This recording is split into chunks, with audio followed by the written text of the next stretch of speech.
Czemu ty jesteś tak blisko, ja jestem tak daleko? Aha, bo się jestem wielki, a ty jesteś mały i nic nie znaczysz. Tyle jest okej. Tak se to też trzymaj, żebyś miał trochę na ryj z boku. Bęk, mamy to. Dzień dobry. Dzisiaj ja zaczynam, bo potrafię zaczynać. I potrafię kończyć. I zacząłem. Dzisiaj będziecie rozanieleni, gdyż jedziemy... Nie, kontynuuj, nie będziemy tego cieli. Oczywiście, że nie będziemy tego chcieli, ponieważ to jest najlepsze wejście wszechczasów. Czy wiecie, jaki to samochód? Jednocześnie był wtedy najszybciej jeżdżąc źle. Jednocześnie był wtedy źle. Już nie chcę o tym mówić. Tak czułem. Dzień dobry, myślę, że... Znaczy nie możecie tego widzieć, bo jesteśmy we dwójkę i świecimy se w ryje telefonami, żeby było nas widać. Natomiast kto widzi nas z zewnątrz, stoimy na parkingu jednego centrum handlowego, kto nas widzi z zewnątrz, musi mieć nie lada rozkminę, co oni tutaj tegują. Ale to tyle słowem wstępu i jedziesz. Jedziemy do Katowic i będziemy Wam pokazywać bardzo ciekawy wóz, chociaż niemiecki. I teraz taka zapowiedź mała, takie pytanko, takie zapytanie. Czy kojarzycie, jaki był pierwszy niemiecki powojenny samochód produkowany z silnikiem V8? 8 garbusów. Z kim ja muszę pracować? Jeśli już ileś garbusów, to 4. Ale jakby tak na pół i po skosie. Idziemy do właściwego materiału. Jakie było pytanie jeszcze raz? Jaki był pierwszy niemiecki samochód produkowany po II wojnie światowej z silnikiem V8? Bęk. Tak, macie rację. BMW 502 i tak się dobrze składa, że dzisiaj je tutaj mamy. Jest to model z roku 1960, więc jego nazwa tak naprawdę to jest 2.6 Luxus, ponieważ na jakimś tam etapie wcześniejszym nastąpiła zmiana nazewnictwa. I teraz tak, model 502, czyli pierwsza powojenna niemiecka V8, ówcześnie najszybszy z produkowanych sedanów w Niemczech. I teraz tak, historia jest króciutka. 502 była wersją rozwojową modelu 501, który był samochodem troszkę niższej klasy i miał bazowo rzędowy silnik 6-cylindrowy bazujący na przedwojennych motorach BMW. 502 wizualnie wygląda bardzo podobnie, ma więcej chromowanej galanterii i miała tylko i wyłącznie silniki V8.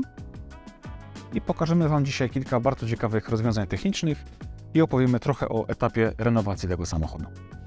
Jesteśmy dziś w Katowicach w warsztacie, który zajmuje się profesjonalnie odbudową oldtimerów i ten wóz, który tutaj widzicie, zbliża się już w zasadzie ku końca tego procesu, ale dzisiaj możemy Wam jeszcze, w związku z tym, że jest niekompletny, pokazać kilka ciekawych detali. Detal numer pierwszy. Zasilanie kabiny w powietrze.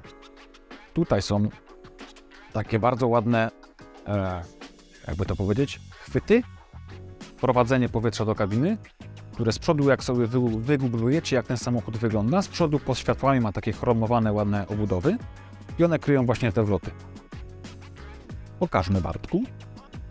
Tutaj są takie elementy filtracyjne, które się czyści i to tak ładnie prowadzi powietrze do kabiny.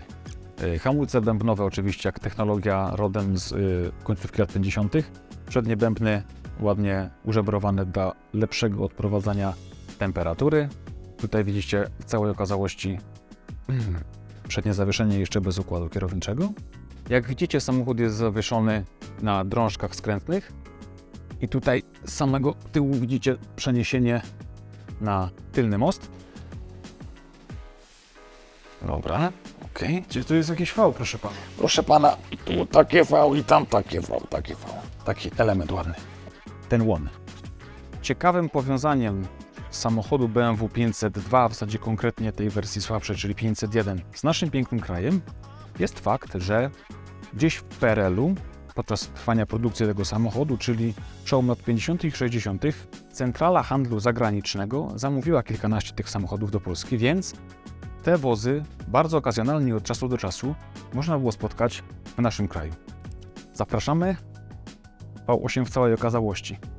Oczywiście, dla jasności, to jest stanowisko próbne do testowania silnika po kompletnej odbudowie, więc cała ta sekcja chłodząca jest tylko i wyłącznie na potrzeby testowe.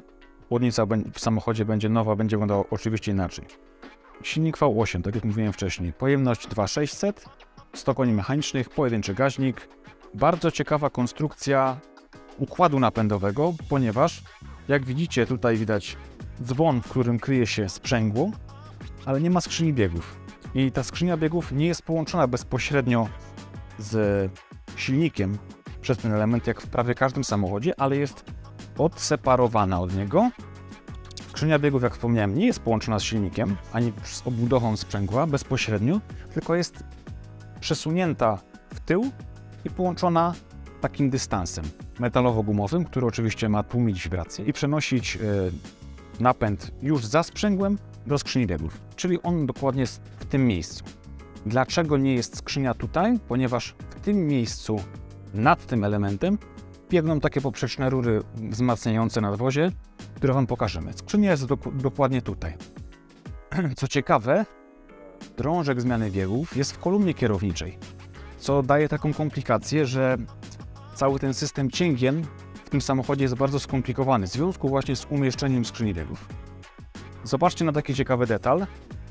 ODMA, czyli odpowietrzenie skrzyni korbowej w nowoczesnych samochodach w związku z ekologią, te pary oleju i również odrobinki oleju są wpuszczane z powrotem w układ dolotowy w starych samochodach, w tym silniku konkretnie.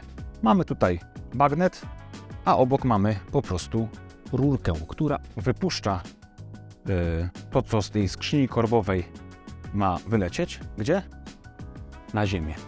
Czyli czasami z takiego silnika, z takiego samochodu coś kapnie. To jest standard we wszystkich starych samochodach. Tak to kiedyś wyglądało. W tamtych latach, czyli w latach 50. i 60., to bardzo ciekawe, nie było jeszcze technologii uszczelniaczy na wałach w postaci tak jak znamy teraz, czyli na przykład Zimmeringów, czyli takich gumowo-metalowych uszczelniaczy wymyślonych przez pana, który miał na nazwisko Zimmer, bo stąd nazwa, tylko mamy uszczelnienia sznurowe.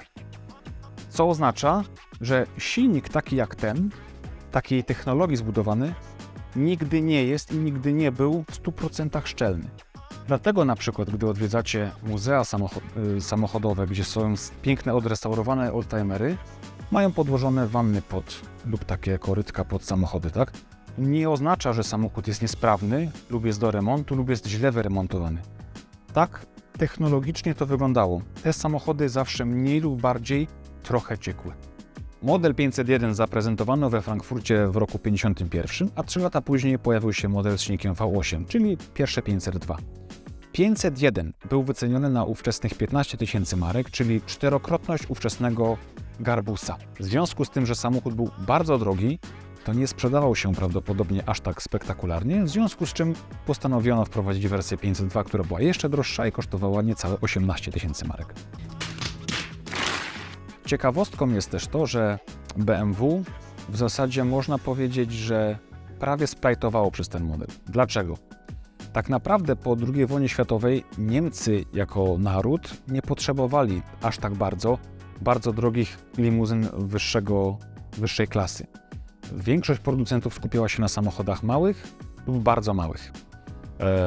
W związku z tym kasy BMW świeciły nieco pustkami, dlatego od roku 56 bodajże BMW wprowadziło do produkcji właśnie samochód mały, mikroskopijny, czyli tak zwany mikrocar, i była to znana wszystkim Isetta, czyli samochód produkowany na licencji kupionej od Włochów z marki ISO.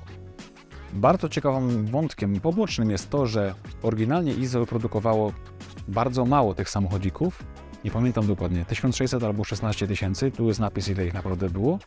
Za to BMW na swojej licencji ze swoim silnikiem motocyklowym wyprodukowało ich ponad 160 000 i tak naprawdę ten samochód, czyli Isetta, uratował markę BMW w ogóle od niebytu. Jak widzicie, Tomek wchodzi już tradycyjnie w 4. gęstość i my mu pozwolimy wejść w tą 4. gęstość, ale nie w dzisiejszym odcinku. Dzisiaj jest taka zapowiedź, przywitanie z samochodem. My będziemy Wam pokazywać, jak ten samochód będzie tutaj restaurowany jeszcze przez najbliższe kilka miesięcy, więc to nie jest jeden odcinek. Spotkamy się jeszcze wiele razy. Poznacie kulisy rekonstrukcji, w zasadzie odbudowy od podstaw tego samochodu, bo na zdjęciach właśnie widzicie, jak on wyglądał, kiedy trafił do tego warsztatu. A na końcu porozmawiamy z ludźmi, którzy są odpowiedzialni za tą odbudowę i opowiedzą Wam, jak ciekawy, ale zarazem trudny, wspaniały i niewdzięczny poniekąd może być to zawód. Więc co, musicie oglądać dalej. Teraz samochód jedzie do tapicera i jak wróci, to widzimy się znowu i pokażemy Wam, jak postęp prac wygląda. No i tyle. I widzimy się już niebawem. Pa!